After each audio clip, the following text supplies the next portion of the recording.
Halo teman-teman ya, welcome back to Silent Trader Academy Channel.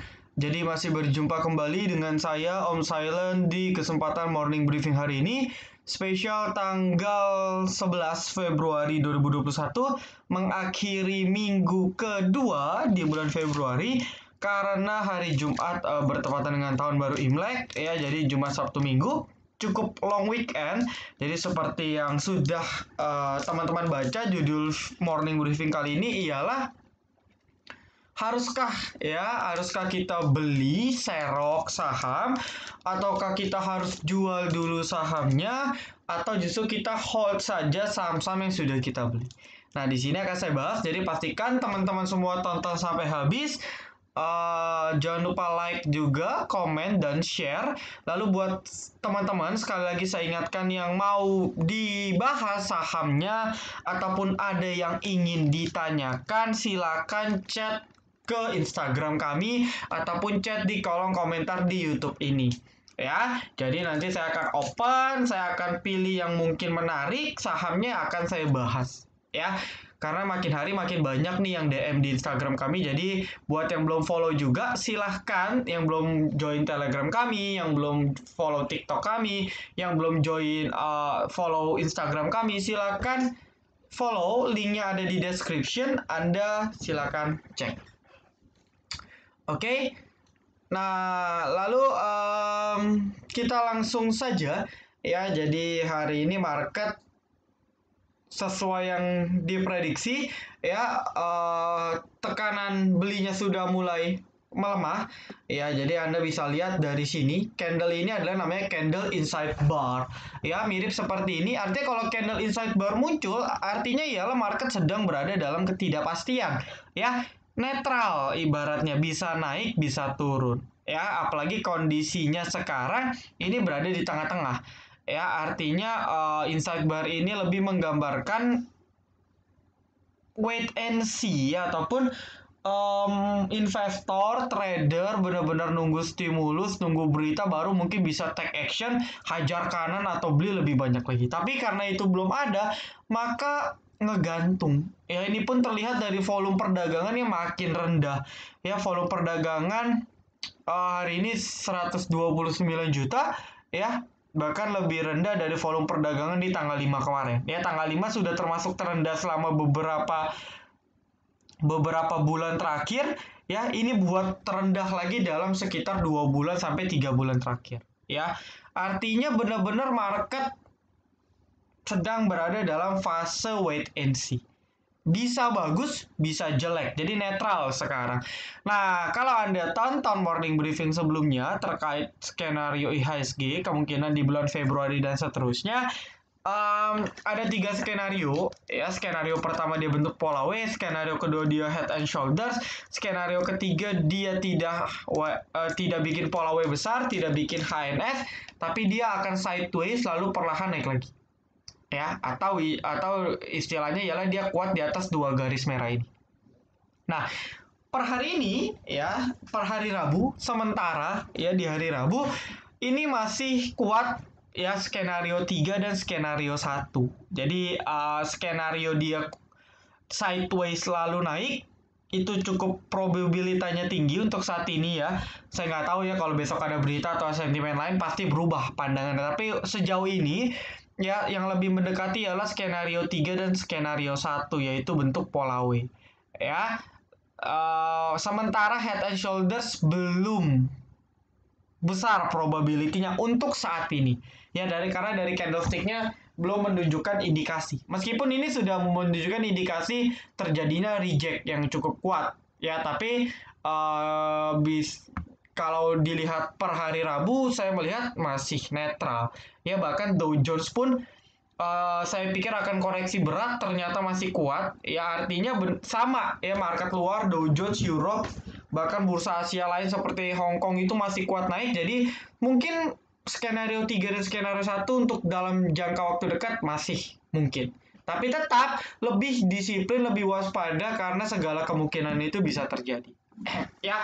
Nah, lalu kalau berkaitan dengan besok hari Kamis karena long weekend ya, saya sih lebih bijaknya ya. Jadi kita kalau sama-sama berpikir secara logik ya, libur Jumat Sabtu Minggu ya, di Jumat Sabtu Minggu kita nggak tahu apa yang akan terjadi ya, bisa saja keluar berita super bagus, bisa saja keluar berita super jelek ya, jadi benar-benar uncertainty, tidak pasti.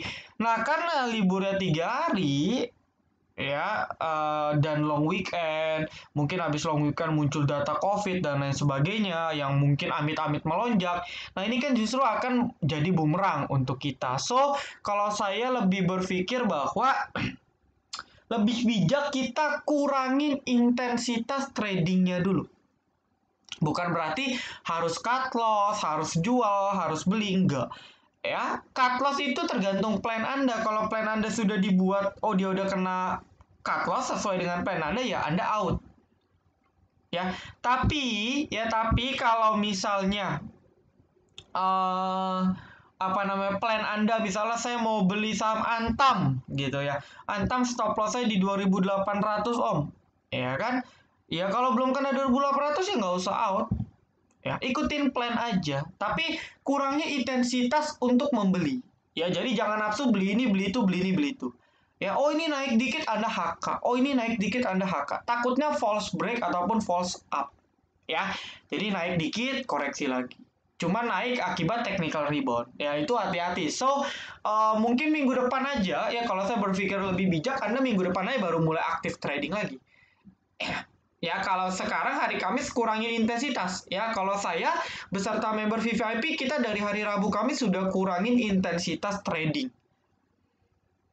Ya, karena kalau Anda lihat di hari Rabu, perdagangan sepi banget sebenarnya.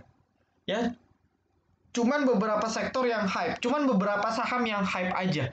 Ya, sisanya itu naik, turun. Benar-benar di range yang kecil. Naik, merah, hijau, merah, hijau, merah, hijau. Gitu. Ya, jadi Rabu Kamis kami VVIP pun sudah benar-benar kurangin intensitas trading. Ya, sambil ada yang profit jual, ada yang profit jual, ada yang profit jual. Ya, nanti besok Senin baru lagi. Ya, Minggu baru, semangat baru, baru trading lagi. Kayak gitu. Ya, jadi mungkin bisa dijadikan referensi untuk teman-teman ya, untuk bisa kurangin intensitas trading. Bukan berarti saya suruh cut loss ya. Mau cut loss, mau TP itu urusan Anda, bukan urusan saya. Oke, jadi market saya no comment ya, mungkin masih akan bergerak terbatas ya. Saya belum yakin akan kuat naik, meskipun naik pun nggak banyak, paling kayak gini doang, tapi lebih cenderung ke bawah. Ya, intinya ya selagi dia kuat selama 5 candle, ya ini kan pas breakout 1, 2, maka butuh 3 candle lagi lah, kurang lebih berarti Kamis, Senin, Selasa. Nah, kalau sampai hari Selasa minggu depan dia masih kuat di atas 2 garis merah ini, maka skenario ketiga mungkin banget. Ya, lebih mungkin terjadi. Ya, itu bagus ya. Skenario 1, skenario 3 itu bagus. Kalau skenario 2 itu jelek karena potensi koreksi secara besar-besaran. Begitu ya. Oke. Anda kadang, nah, saya mau cerita lagi. Anda kadang nggak perlu pusingin IHSG juga, ya. Maksudnya mau IHSG merah, mau IHSG hijau, kalau memang IHSG-nya dalam kondisi nggak panik selling seperti ini, akan selalu ada saham-saham yang bisa kita manfaatkan untuk trading. Contoh, ya kita hari Rabu ini trading era profit, walau kita tahu market kita naik turun. Ya, dari 0,57 sempat dibawa turun sampai 0,22. Ya, tapi kita justru di sana malah profit saham era. Ada lagi profit saham tebing. So, seperti ini akan selalu ada saham potensial, meskipun nggak banyak. Ya, jadi mau market merah, kayak mau market hijau, kayak mau Anda prediksi dia naik, kayak mau Anda prediksi market turun, kayak yang penting bagaimana cara Anda trading saham-saham yang Anda incer. Ya, percuma Anda prediksi IHSG hijau benar tapi porto Anda merah. Ya, malu gitu ya. Lebih baik Anda prediksi IHSG merah tahunya salah tapi portofolio Anda hijau. Kan gitu ya, pada goals akhir yang penting Anda gak usah pusingin IHSG, yang penting Anda bisa profit di saham-saham yang berada di IHSG. Kayak gitu ya, ini mindset aja biar teman-teman lebih cerdas. Oke, kita langsung masuk Q&A ya. Coba kita ada baca berita dulu. tsunami PHK, Hainan kan bakal pangkas 8.000 pekerja. Ya, Garuda bombardir. Wow. Belum ada berita yang aneh-aneh ya. Belum ada something yang wow. Ya, ini Dow Jones juga masih oke. Commodities, oil sudah mulai correction. Ya, oke. Eh, China consumer price expectedly fall. Ya, unexpectedly. European stock price. Oke, nah nggak ada concern khusus ya. Oke, jadi kita akan langsung ke pembahasan requestan, ya. Saya nggak mau kasih rekom, saya mau bahas requestan aja. Nah, ini karena makin banyak, thank you banget untuk partisipasinya. Saya akan pilih aja, ya, yang mungkin bisa dijadikan referensi. Ada 2 request, ya.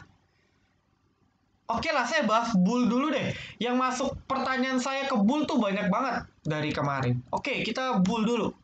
Ya, ini pasti pada nyangkut, teman-teman. Ya, saya yakin yang nanya pasti nyangkut. Bayangin, ya market kita naik, dia turun. Sakit loh, dari 500 ke 300 itu sakit loh. Hampir 50%.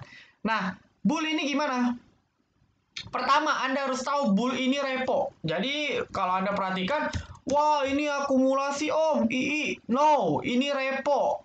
Ya, ini saham repo. Apa itu repo? Anda searching sendiri di Google. Intinya ialah saham ini dijaminkan. Ya, kurang lebih kayak gitu. Anda detailnya Anda baca di internet. Nah, kayak II ini contohnya, ya. Dia beli, ya, ini kan terkesan si I kan beli. Ya, tapi bisa saja, biasanya kalau repo itu begitu ya, bisa saja si I beli, ya, habis itu dia pindah account pakai CRX jual. Yang nampung siapa? Ya ini korbannya, YPCCPDD. Ya, Anda bisa lihat di sini YP kalau diselisihin YP net buy. Ya, atau kita pakai ini deh. Ya, saya lupa, saya ada iPod. Nah, I beli, ya. Ini kan 2,3. Ya, Anda tambahin aja. Ini 1,1 tambah 68, 1,7 tambah 5, ya, 2,2, ya, tambah 3, itu udah 2,5. Artinya ialah barang II ditampung sama RX, FSA, NXA, CPHD, KI. Nah, sisanya ditampung sama retail. Jadi, ini akumulasi apa distribusi, Om? Ya, distribusi. Karena ini orang yang sama, II, RX, FSA, NX, ACP ini orang yang sama. Anda cek aja bul tiap hari II pasti beli. Nah, ini mancing terkesan, wah, akumulasi 71 miliar. Padahal dijual. Ya, I-nya beli, habis itu si RX yang jual. Jualnya kemana? Ya ke sini. YPCCDR. Nah, ini saham-saham repo yang memang sulit diprediksi. Terkesan akum tapi tidak akum, terkesan distribusi tapi tidak distribusi. Harganya pun suka-suka. Ya, Anda bisa lihat seperti ini. 1, 2, 3, 4, 5, 6, 7, 8, 9. 9 candle tanpa merah. Ya, dari 330 ke 500. Ya, kalau udah begini, ini kalau nggak repo ya nggak mungkin. Karena kalau ini saham-saham yang bukan repo, saham-saham biasa, pasti dia akan naik turun koreksi. Ya. Nah, habis ini dia sama. Turunnya mudah banget. Ya. Nggak nyampe butuh waktu 1 bulan, ya udah bisa nurunin hampir 50%. Nah, ini kalau bukan repo nggak bisa. Contoh lainnya apa? NATO. Ya. Gampang banget diturunin. Naikinnya gampang banget. Ya, lalu apalagi ikan. Naik multi bagger turun. Apalagi dada. Naik turun. Nah, kalau Anda lihat pakai broker saham, oh ini kesannya akum, padahal mah kagak, dia repo. Ya, jadi kalau bull saya skip. Dari teknikal pun udah hancur, kalau jebol 300 sudah tamat. Ya, Anda jangan berspekulasi. Kalau saya sih jujur saham-saham kayak gini, lebih baik saya putar saham lain yang lebih pasti. Ya, nggak ada yang bisa predik saham-saham kayak gini. Ya, meskipun teknikal bilang naik, kalau bandara mau jualan, Anda bisa bilang apa? Turun ya turun. Ya, contoh. Oh, ini udah koreksi dalam nih, Om. Oke, ini udah ketahan di support di sini misal. ambles tuh buktinya. Kenapa? Ya bandarnya berkehendak, Anda nggak bisa lawan. Pokoknya saham-saham seperti ini hindari, skip. Kalau punya out, oke? Ya ini banyak banget yang nanya, sekalian saya jawab. Mau tanya saham-saham yang multi bagger? Wow, Anda pertama harus join dulu nih Pak Albert ya. Join dulu kita ada yang namanya charity webinar. Ya, charity webinar How to be Silent Value Investor.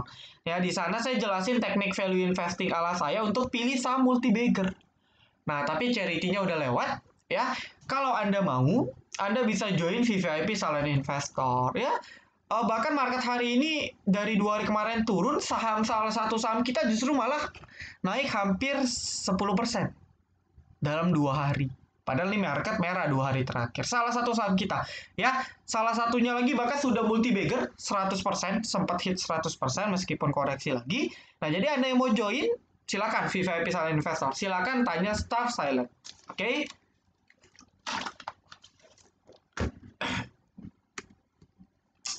Oke, berikutnya. Oke, kita bahas IPO. Ah, ini menarik juga ya. WMUU, Bank. Ada lagi DCI, EDG. Oh, ini kan ngeri ya 20% dong. Siapa yang nggak tergiur? Ya, semua orang tergiur. Saya pun tergiur. Ya, itu dulu tapi. Oke, nah kita pakai contoh WMUU deh. Ya. Intinya kalau Anda tanya saya tentang IPO, saya pasti no comment. Kenapa? Karena trading IPO sama saja seperti trading sesuatu yang tidak pasti. Kenapa? Simpelnya begini. Nah, pada saat IPO ini kan ditawarin dulu sebelum dia listing. Ya penawaran perdana namanya. Nah, kita investor retail kita nggak akan tahu ya waktu penawaran perdana yang beli saham WWU itu siapa aja. Ya, kita nggak tahu. Anda pakai broker saham di sini, ya kita ambil contoh WMUU di tanggal 2 Februari.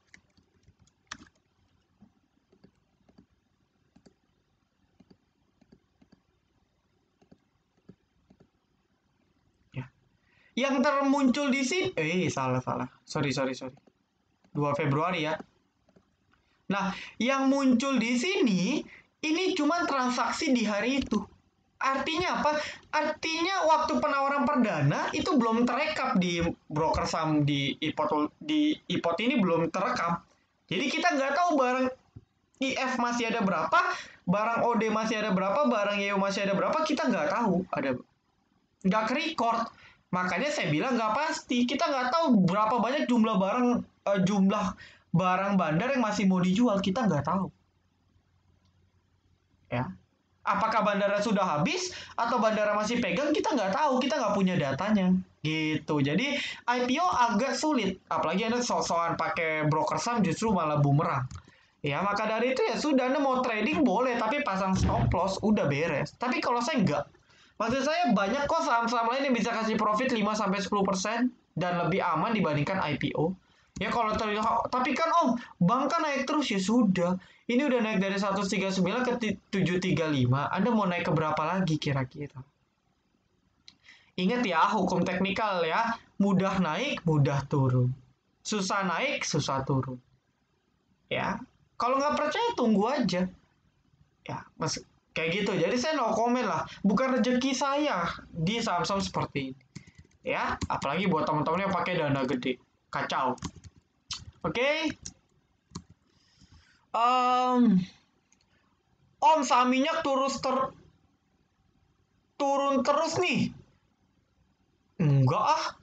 Medco kita profit di VVIP dari 670-an ke 620. Ke 720 berapa tuh? Hampir 10%. Nah, ini kadang salah timing. Dia belinya di 720. Ya, jadi penting. Ya, mau saham oil seturun apapun, kalau teknik beli kita benar, ya kita nggak jadi loss. Ya, mau sahamnya senaik apapun, kalau teknik beli kita salah, ya kita bisa saja loss. Nggak profit. Jadi, cara teknik, timingnya yang perlu kita perhatikan. Ya, Keras, Medco saya bahas Medco nih. Kebetulan kita pernah rekom Medco. Nah, Medco di atas 650 keep. Ya, Medco di atas 650 keep. TP-nya berapa? Ya, di 700, 730 lah. Oke?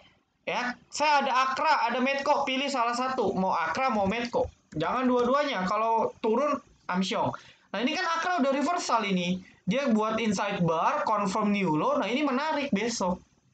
Ya, kalau oilnya kuat, market kuat nih menarik Akra. Dia inside bar, reject EMA, volume rendah. Ya, tinggal cek aja broker sahamnya hari ini gimana. Ya, lumayan ini ada BB, ada ZP. Udah menarik. Ya, kalau Anda Akra Medco pilih salah satu.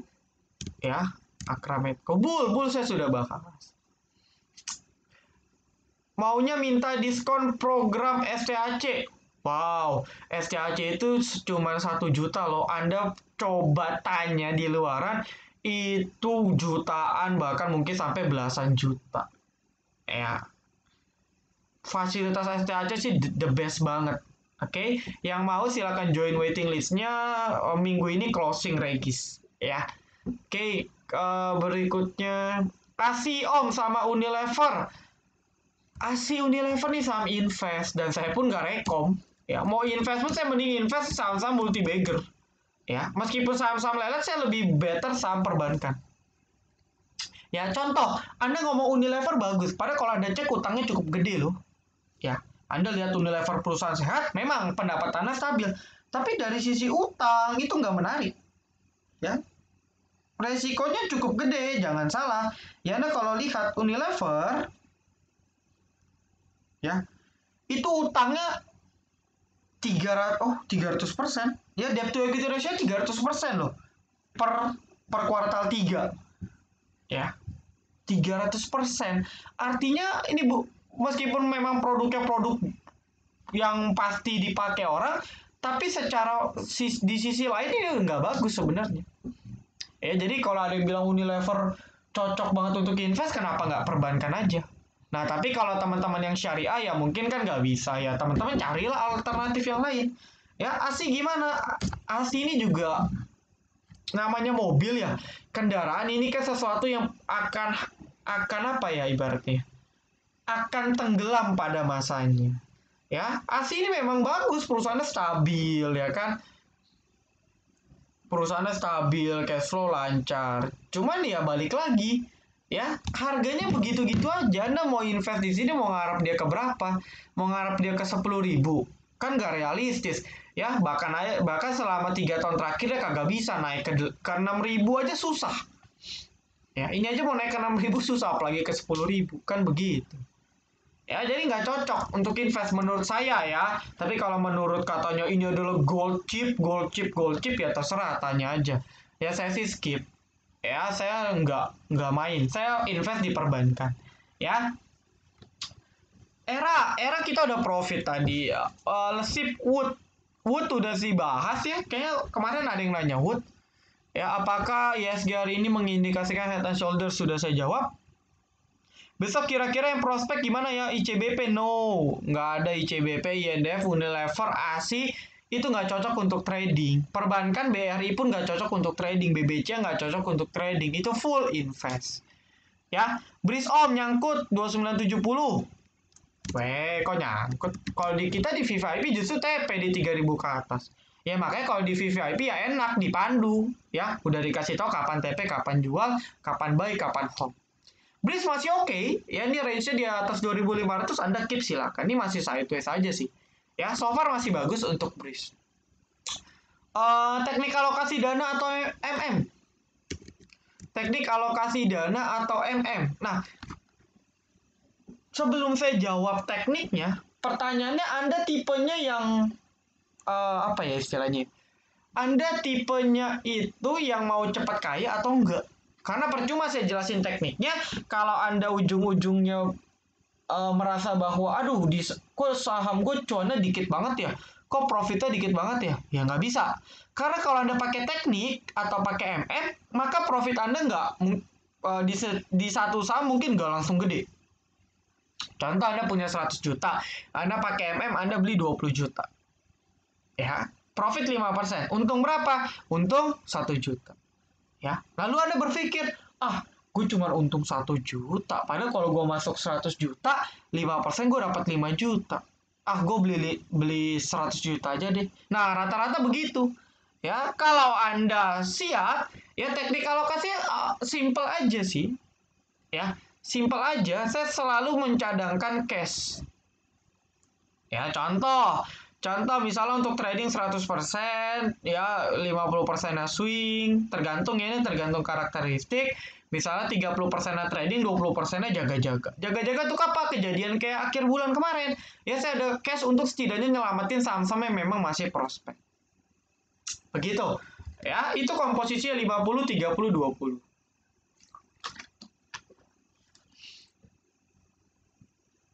Oke. Agro cukup banyak, coba kita cek.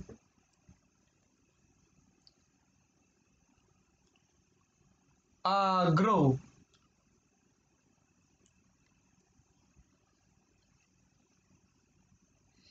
Ya, agro ini koreksi wajar. Ini kayak agro kemarin saya baru bahas deh. Intinya ialah best price-nya sebenarnya di 935 sampai 1000.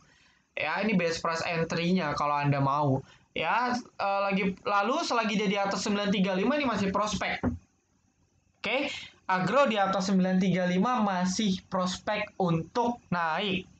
Ya, Anda silakan cari titik entry-nya lah sesuai. Ini bank digital. Ya, kedepannya digital akan terus berkembang. Jadi ini baru awal menurut saya. Ya, emiten-emiten perbankan. Digital. Seperti contohnya Arto. Anda lihat Arto kuat banget. Ya, nggak turun-turun ini, malah makin terus naik. Karena apa? Karena Arto sejauh ini masih dapat dibilang adalah satu-satunya bank digital ya. Koreksi kalau saya ada salah. Ya, sejauh ini. Nah, jadi ya digital ini masih prospek. Oke? Uh, Java, BBKP, Kota, Tins, Antam. Oke lah, saya nanya Antam lah, karena pasti pada beli Antam. Oke, untuk Antam pada perdagangan hari ini, oke ya, YP, SQ, NI, KK, XC, ini retail, cut loss yang nampung barangnya DR saya sudah bilang ya, ada DR ini bukan DR retail, karena saya sudah perhatikan ini adalah DR institusi. Ya, DR, YB, AK, RF, MG, CS, CG, BK, wow, ini kombinasi top tim yang sangat dahsyat. Harga rata-rata pun variatif 2857, 2828, 2850, 2836, 2866, 2858. Oke, rata-rata di 2850. Ya, 2850 ke 2930 profit berapa, Om? Ya, baru 5%. Ya, 5. Ya, 5% ya, benar ya, 28. Bahkan nggak nyampe 5%. Ya, baru sekitar ya 43 sampai 4%. Nah, itu satu. Lalu Anda cek nikelnya. Kalau nikelnya masih up, ini masih bagus. Karena apa? Karena si Antam, nih si Antam, ya, si saham favorit semua orang. Ini teknikalnya sih good banget sebenarnya. Ya, teknikalnya good banget. Dia sudah berhasil breakout di sini. Ya, batasnya tetap ya sama ya di 2500 ya. Atau kalau Anda mau lebih konservatif, close di bawah 2800 Anda out. Ya, close di bawah 2800 Anda out. Itu stop loss yang ketatnya. Nah, lalu sementara Antam ini uji ya 3000. Ya 3000 sampai 3100. Oke, ini teknikal lah. Tapi kalau saya lihat chartnya ini kuat banget dengan akumulasi yang cukup dahsyat, mungkin masih menarik Antam untuk perdagangan besok. Ya, copet-copet bisa lah. Oke. Ya, tapi batas 2800, batas yang benar-benar aman di 2500. Ya, kalau jebol 2500 kurang bagus. Oke, lalu Tins.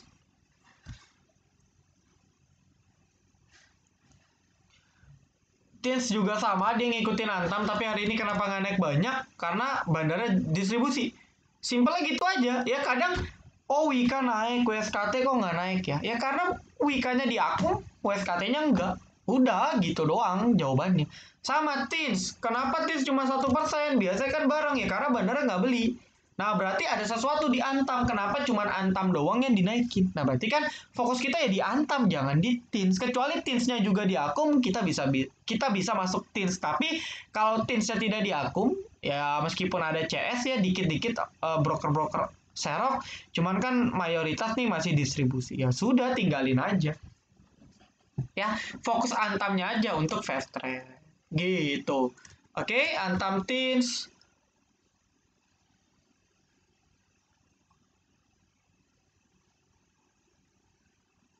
Oke lah ya, udah ya, nggak ada lagi lah ya. Ini banyak banget nih. Ya, saya masih mau buat morning briefing untuk yang VVIP. Ya, udah pas juga 30 menit. Oke. Jadi kurang lebih seperti itu. Ya, Antam masih bisa oke, bisa Anda lirik. Ya, ya udahlah saya kasih bonus lah satu lah ya. Anggap aja spesial Imlek. Nah, keras ini menarik. Ya, keras ini menarik. Batasin aja di 665. Ya, 665 670 itu batas stop loss-nya. Ya, terserah lah Anda mau atur stop loss di mana, tapi stop loss saya 665 670. Ya, Anda bisa swing, Anda bisa keep trading, terserah suka-suka. Ya, TP-nya ya untuk sekarang di 760 770 sebenarnya ya. Ini ada resisten yang cukup kuat di 760 790 sebenarnya. Ya, 760 790 ini adalah area resisten. Ya, syukur-syukur break 800 sih. Itu targetnya.